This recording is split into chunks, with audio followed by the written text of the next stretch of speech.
Hello, everybody. Good afternoon. So, today I want to do a video on a tour of my yard. I have not done a tour in a long time, and I wanted to do one just because we've been having really hot. We've had about 2.5 months, I would say. I can't remember what they said, but it was like about a good. I mean, we just were in a drought, so we didn't have a lot of rain. So I wanted to just do a quick, not a quick, I want to do a tour of what's going on in the garden. We got some really good rain on Thursday, Friday, and looks nice out here. So really, over here, let's start over here. This is the backyard, this is the back porch. We've got a beautiful creeping Jenny, and we've got an autumn sage with a dahlia that's popped up. I thought I pulled them all. They're over there in this little spot. Over here as well, we have some autumn sage. Hummingbirds love these.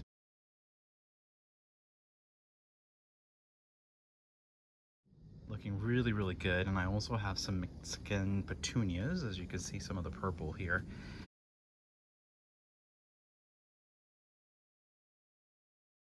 And we have the always beautiful, infamous Black Eye Susans, and the bees are loving that as well. So this is just like a little pocket area.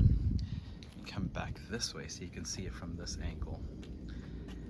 And I have not cut my grass because I didn't need to cut the grass, but now I'm going to have to cut the grass because of the rain that we've had for the past few days, and it's gotten a little happy.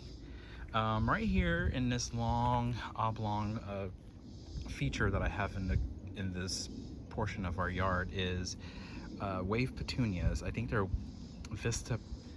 mini Vista petunias. I can't remember their proper name, but they're doing really good there. And then we've got over here some phlox and some beautiful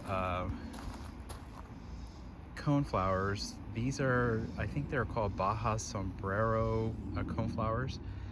And up you see these beautiful long stemmed plants here. Those are Liatris. I know there are different types, but this one is I would say almost spent. There's a couple. You can see some beautiful purple going on in there, and the bees are going cray cray. Look at the butterfly over there. Isn't that pretty? And so we've got some other stuff going on in here. We got some other coneflowers. This one I can't remember that one, to be honest with you, the name of it, but all looking pretty. Wave petunias here. Another, I think this one's a saffron Buena Vista petunias. Garden phlox, Veronica Speedwell, I think it is, or just a Speedwell. Right here. Let me go over here really quickly. Isn't that pretty? Look at that beautiful phlox. And we've got these are common globe amaranths, or Gomphrena. People call it Gomphrena. Got a couple of those, and we've got some agapanthus working its way through. I thought that they were done, because you can see in other areas it has the same agapanthus, and they are spent. They're done. And over here we had, this was like about, I would say about a week ago, this was just full of yellow coreopsis. Now pretty much done. So I have to kind of come back and cut the deadhead them, so that way they can do some stuff here. This area here, you'll see here is some irises, but they're done. They've been done for the season for a while now. Let's see. My beautiful blueberry bush. I named that one after my son because we planted it together. So this is Matthew's blueberry bush, and underneath are beautiful, loving these beautiful Black Eye Susans. They're doing really, really well. And underneath that, which I'm very happy that I did this, right here, as you can see, doesn't that look really nice, is Creeping Jennies. Just doing really, really nice there. I might steal a blueberry. This one's calling my name. Delicious. Usually I wash them, but oh well. God made blueberries, and blueberries don't hurt. Okay, over here we've got some beautiful Vinca Impatiens, I think they're called. Now these keep reseeding themselves for the past few years, so I just leave them. I'm just happy that they're just doing what they need to do here. It fills up the gaps for color. Now we got some Mexican petunias back here, and they struggled last year and the year before when I transplanted them from over here where the wave petunias were, and that didn't do really well. But I'm hoping that this year, because we had to cut the tree on the other side of the fence, it just sucks up all the nutrients and stuff like that, but it was dying. So long story short, let's see what the petunias do this year. We've got some phlox here and some I think these are dianthus, a type of dianthus, but I don't remember as I purchased that years ago. And we have some beautiful mums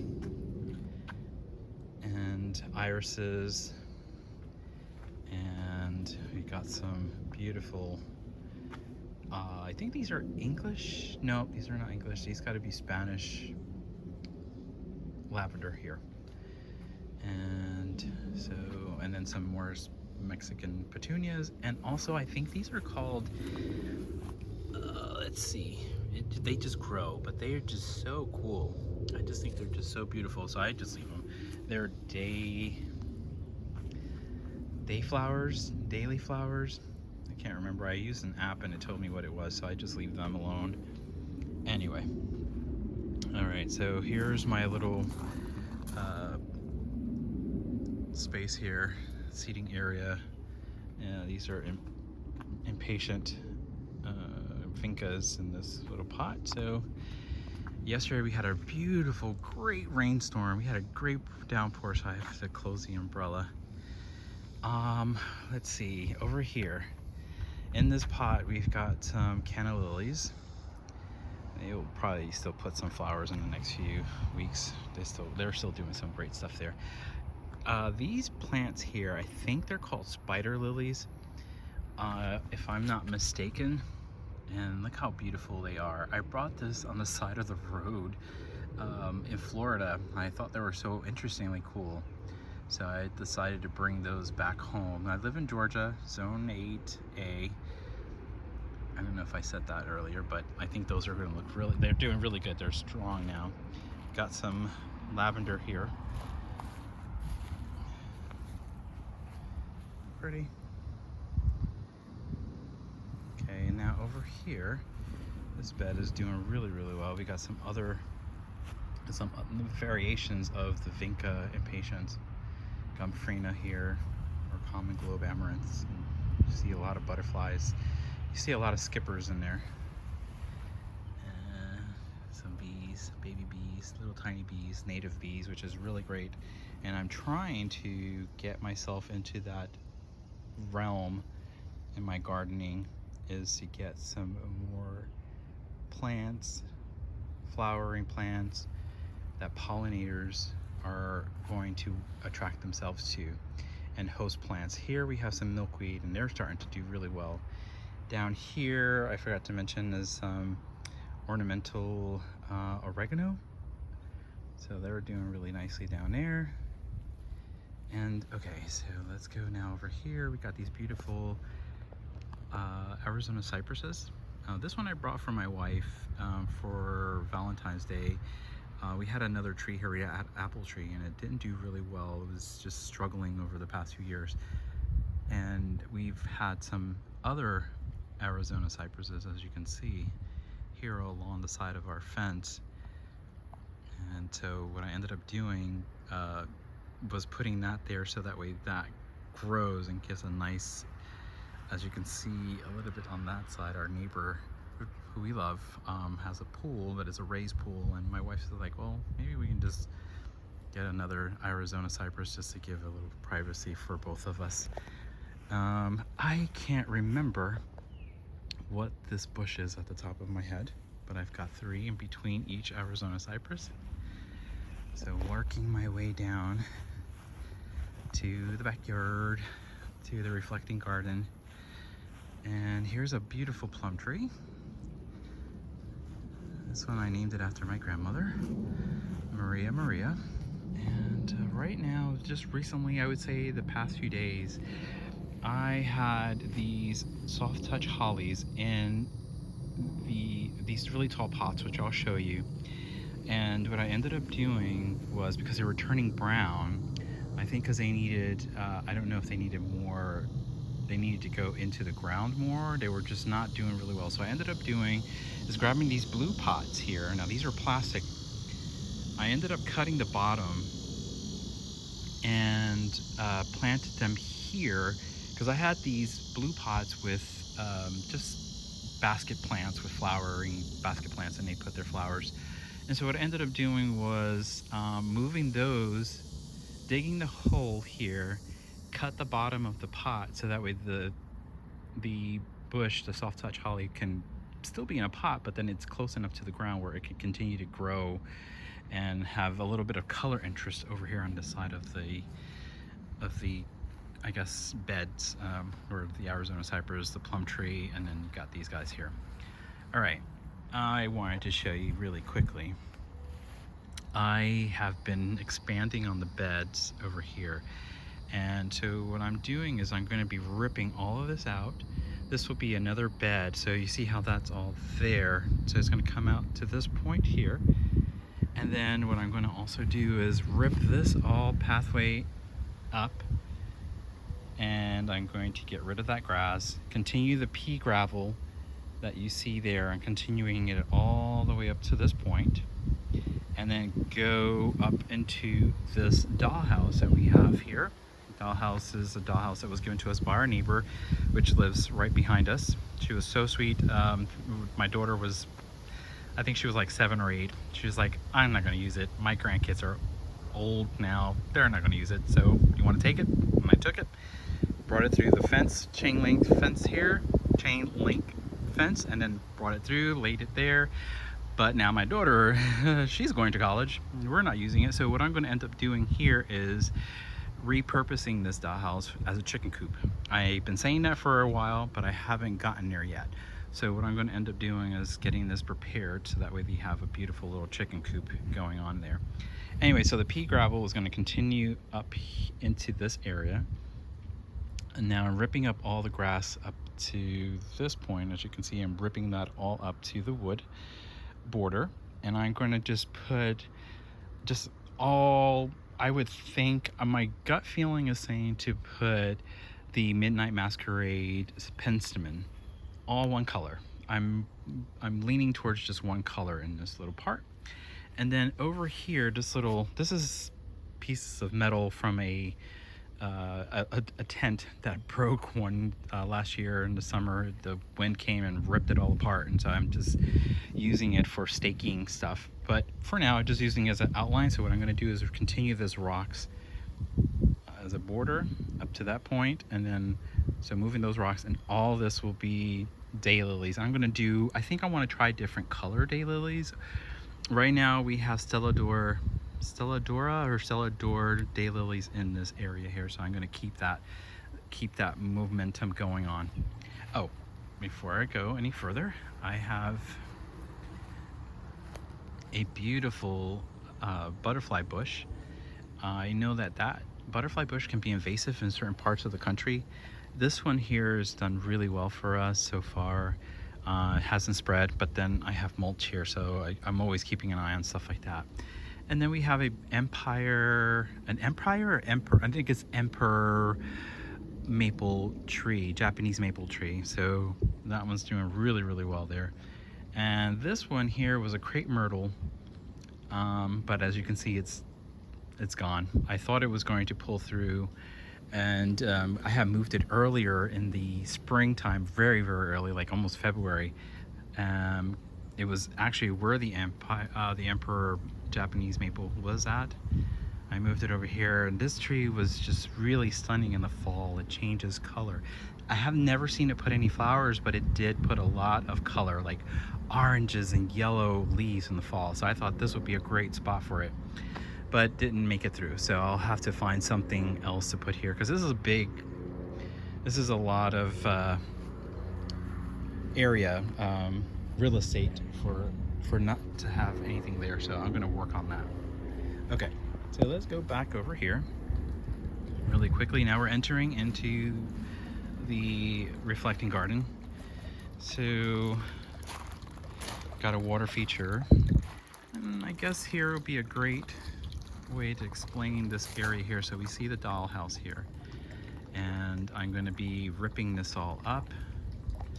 And what's going to happen here is just grabbing a fence, a really proper protector for the chickens. I might do this really interestingly cool chicken run throughout the length of the whole fence over here, so that way they can just have a little fun walking through without having to worry about chicken hawks or anything that would kill them and attack them. I know they say when you say one chicken, you ended up having 4 or 5 or 20. I'm not doing that. I know I won't do that because I just don't have the capacity to do that. So I'm just gonna do this 3 chickens for forever, unless one passes away and then I get another one. But nonetheless, this is what this side of the backyard is looking like. Okay, we got a helicopter. Okay, so now the helicopter is gone. So what I'm gonna end up doing here is like just finishing that up. Okay, so now we're gonna turn this way, which is this end of the reflecting garden. We've got a beautiful China rose. I believe that's what it was given to me by my neighbor, and I've got a couple of other items in here.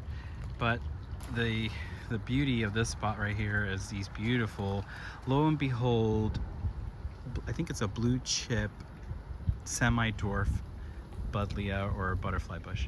And as you can see, we've got a beautiful yellow swallowtail doing some fun pollinating work that they do. And then we've got some bumblebees. Let me see if I can get this guy. Oh, whoa, whoa. Okay, bumblebee did not like that. So got a couple of them right here. See him? Anyway, okay, let me go back on this side over here. This pile of turned upside down grass, which is what I'm doing here, is just ripping that grass and I'm just putting it over here. It'll become broken down and just going to use that later on for something. And right here we have a cluster of irises, and we have a Pugster pinker here and a Pugster pinker here, and we've got a beautiful Rose of Sharon there.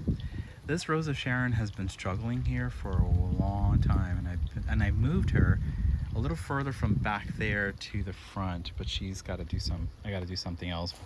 I heard I can get some cow manure or put some I don't know, some mushroom compost type of stuff around it, or dig it around the roots, and it will do really well. Right here we have a beautiful Pugster pinker, so that's done really well there. And then we've got the lo and behold blue chip buddleia here as well. As you can see, or can see the I guess the marker of where this little area here, I had the bed a little bit this way, and I broke up expanding it a little bit more wider, giving the beautiful buddleias a little bit more space to grow. I don't think they'll grow any more, and plus I can control that as well. So I'm liking that. I've just been expanding on the bed. Okay, before I forget, I'm gonna keep turning around here. So we've got a little Nandina growing in between here in the garden here, but we have inside this protected, not I would say protected, but it's like the pathway, you know, as you can see the pathway. This is all lantana. Now this lantana has been here since we bought the house, which was about 18 years old. When we first purchased the house, my daughter's 18 years old, but it's been here since 18 years now, maybe 17.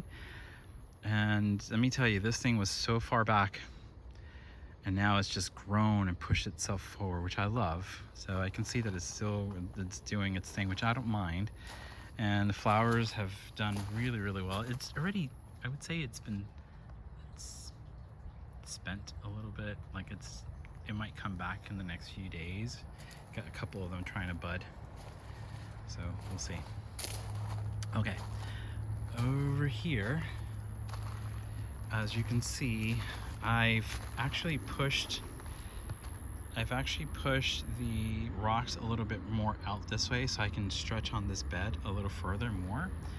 And on the other side, it was a little bit more narrow, and it's been a testing type of scenario, so I haven't really done.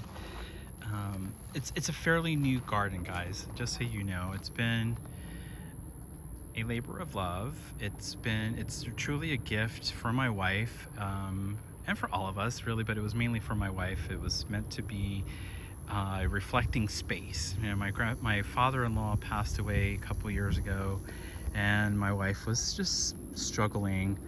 And so what I ended up doing was just getting the space a little bit more, making a space for her so she can be able to come out and just relax and reflect a little bit. So that's hence the reason why it's called the reflecting garden. So it's still growing, it's still a baby. So I have a rose bush here. I have a ruby chip. I can't remember what kind of ruby. Oh shoot. No, I can't remember what it's called, but it's a semi-dwarf from Proven Winners. These are all from Proven Winners, these guys, and I love them. They're turning out really, really nice. We've got this, what we call the woolly, my wife calls it a woolly mammoth because it's just so fuzzy and it keeps growing. It is an Artemisia wormwood ground cover, really. I don't know what else to call it other than a ground cover. So that's doing really well here. Got a bird bath there. The birds are loving that. I've recently added that to the garden. Okay, so we got some sedum and some dianthus. We got a little petite rose bush in there, and I got this wave petunia, which I never planted in the pot. Made its way in there. We got some ornamental garden things in the garden here, and it's reflecting, it's mirrored on the other side. And we got a yellow rose bush growing there. And oh, this guy here is a fire engine fire chief hypervite. So that's there. So we got some on this side. We got some garden phlox, the pink one here. And we got one over here, and I recently just purchased some more because I love that color, and I love how they last very long, and I wanted to make sure that there's some color interest, because over here is very dry. There's no irrigation back here, and I've been trying to work on how to make the garden sustainable, self-sustaining. You know, sometimes if you have to come out here and give water, I will give it water, but it's been very dry, especially this year. I mean, I don't know what else to say other than just try to find different ways to work on putting native items, native plants, pollinating plants, self-sustaining, that they can do really well on their own. Okay, so up here is a crab apple tree, or I think it's just a regular apple tree. I don't think it's a crab apple, it's just a apple tree. And then here's Creeping Jenny. And this tree is named after my son Matthew.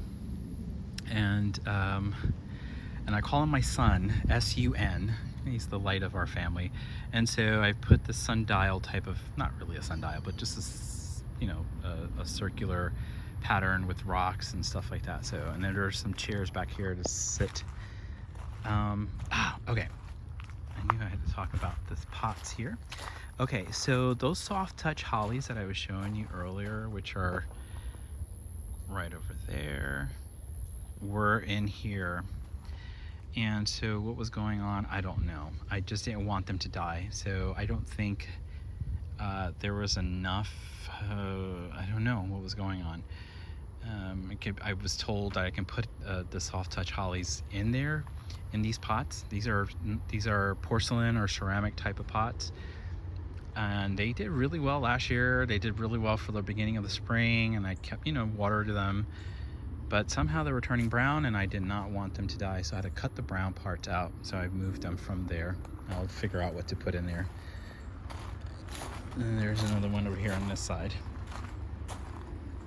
Yep. Oh, look at this one here. This is a beautiful, another, I think it's ruby red or ruby, I can't put my finger on it. It's a semi-dwarf butterfly bush. It might get bigger for this little ring here. As you can see, this was dedicated to my father, and he passed away a couple years as well. So what we ended up doing is, let me see if I can get down here and show you. It's my dad's. Oh. So that's what's going on there. So, and then this side over here is my father-in-law. Let's see if I can go. Oh, there was a rabbit. Okay. Let me see if I can. There's my father-in-law. So this is a Pugster white butterfly bush. So I'll have to come back here with the leaf blower and get some of those leaves out of there. So we've got these beautiful rocks wrapped around. So it's just like a little commemorative space. And then we've got this beautiful Princess Margarita or Marguerite. I can't remember. I think it's Margarita. Butterfly. No, sorry. Rose. Climbing rose. There you go. I can't speak. All right. So that's what's going on there. This is the fence at the back of our property. And we've got some more lantanas here. We've got some daylilies and some hostas. Hostas, I just planted them last year, late in the year, so I don't know. They came back, but I got to figure out their habit. It's dry shade. It doesn't get a lot of sun, but it is a shady place, so I might put some more hostas in here, clean this all up here. I got some branches and stuff that I normally cut and throw back there. This is the gate, and my neighbor lives back there. She's the one that gave us a dollhouse. This is an American cypress. I think it's an American cypress. Beautiful tree, beautiful tree. This, I call her Gorgeous One. And then there's Gorgeous 2. This is another tree on the other end of this space. Okay. Over here we've got some Tiny Tough Stuff and some azalea bushes. It's starting to get a little messy here because we've got some candy tufts, and we also have got some clematis vines growing in several places, which is a little bit annoying, but you know, sometimes nature, you have to let nature do their thing. This is our meditative reminder, Alberto. My wife named him Alberto. It just gives us that reminder to stop, smell the flowers, relax, everything's going to be okay. So he's there, and we recently just brought Albertina, which is another frog. So she's trying to remind us of our, you know, staying reflective of our, you know, stay aware of our present space, you know. Over here is some blue star junipers. They're in their pots. This one is, I call her J-Lo. I know that sounds funny, and J-Lo was playing when I was planting her in this pot, and I thought, oh, that's quite funny. She's kind of low, and I said, okay, we'll call you J-Lo. And this one here is Chulita, meaning cute in Spanish. And okay, let me step back here for a minute. We've got our beautiful Bloodgood Japanese maple tree, and she's or he is doing really well. Very happy there, so I'm happy about that. Here's some seating areas. We have to cover these because the birds will have a feast on pooping on them, so, and they're white cushions, so we don't like to leave that open or exposed. And a hammock here. We got some beautiful hydrangeas that are almost spent, and got a beautiful crepe myrtle that is similar to the one that died over there by the fence by the dollhouse, and now I have one here, and I think this one would do really well because that would change color, so I'm happy about that. Oh, let me get back over here for a second. This is a new path. This was closed off right here with these rocks, and I ended up getting some more rocks and just expanding it. What I want to do is just have a little fun, enchanting kind of space. And going in here, let me go in here really quickly. So this will continue to go down and around as you can see, all of that right there is poison ivy, and I'm allergic to it. So I can't do anything with that at the moment. I'll have to figure out how to have that destroyed. But anyway, I was starting to do a little path over there, and then I was going to cut around, but yeah, not there yet. This is a fun project to do later on. Okay, so let's go back out this way. Okay, trying to go a little bit faster because the video, people don't like to watch long videos. Here's some beautiful canna lilies. They're yellow. As you can see, she was yellow, but already finished putting their flowers. But I think they'll come back. They usually tend to come back, and they do so well. I'm just happy, and I'm hoping that they'll continue to spread over time here, kind of have like a little border.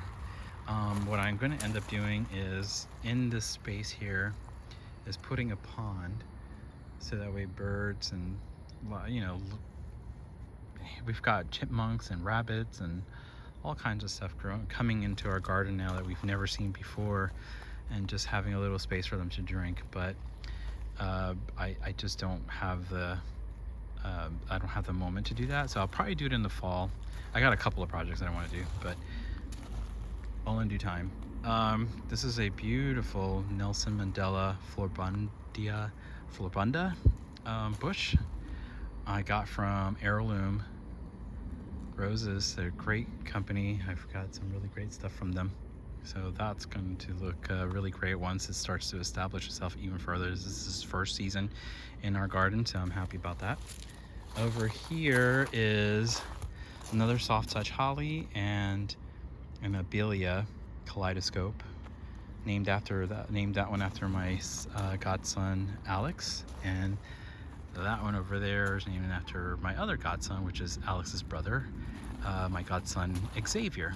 We call him Xavi, so that's Xavi. And then all these guys right here are coral drift rose bushes, and that's been doing really well. This is its second season, second summer. No, well, full summer. Last year was a full summer, full season. Like, I planted it this I would say the late fall of 2022. So 2023. This is so they're looking really good. Here, really quickly, I just expanded a little bit more on the bed. Just pushed it out a little bit even more. So I'm happy with that. So that's what this is all looking like, guys. Yeah, it's been really hot, very dry, very, very dry, so we can't really do too much, you know. I mean, just trying to do maintenance. This is a Chapel View cedar, yeah, that's what it's called. I'm not sure what, I call her Whoopi Goldberg because she had these beautiful locks, and I love Whoopi. So that's what's going on there. We got some Gara on this side. I made this path not too long ago, and I'm trying to put some native plants. This is a Empire Japanese maple, so they're just working that through here. Foxtail fern, yep, foxtail fern. This one here, these guys here are hydrangeas right there, and we've got some hostas here, so that's working its way through. I've put some native plants in here, bulbs in here. I was hoping to have some more wildflowers, but I'm learning how that works, and I still have some grass in here that I just don't want to disturb too much, but we'll see how that works. Got some aster here and some St. Jude's or St. Andrew's cross, bee balm, and some horse mint. So working on that, hoping that will keep going. We got some coreopsis in here as well. So just working through this little space, and I'm going to expand on this. I had talked to the committee. My wife is the committee. You had to do a proposal and a presentation of stuff. So what I'm going to end up doing is stretching this bed out further out this way, and just putting some more wildflowers. I'm going to stretch this out even further out this way and see how that works. I think that's going to look really cool, but everything is just going to take time. This is all, we've been here for 18 years, but now that we feel like this is going to be our forever home, we've done more extensive work, I have, in the garden, and I'm going to keep doing that. So, all right guys, I think I've just done a lot of talking, but I wanted to show you the garden where it's at the moment. I hope you enjoying yourselves out in this hot climate of gardening. Just keep doing what you can, stay hydrated, have fun, be safe, and enjoy yourselves, and I'll show you some more progress, I guess, over time. And you guys are awesome. Thank you for supporting me, and I'll see you on the next video. Bye.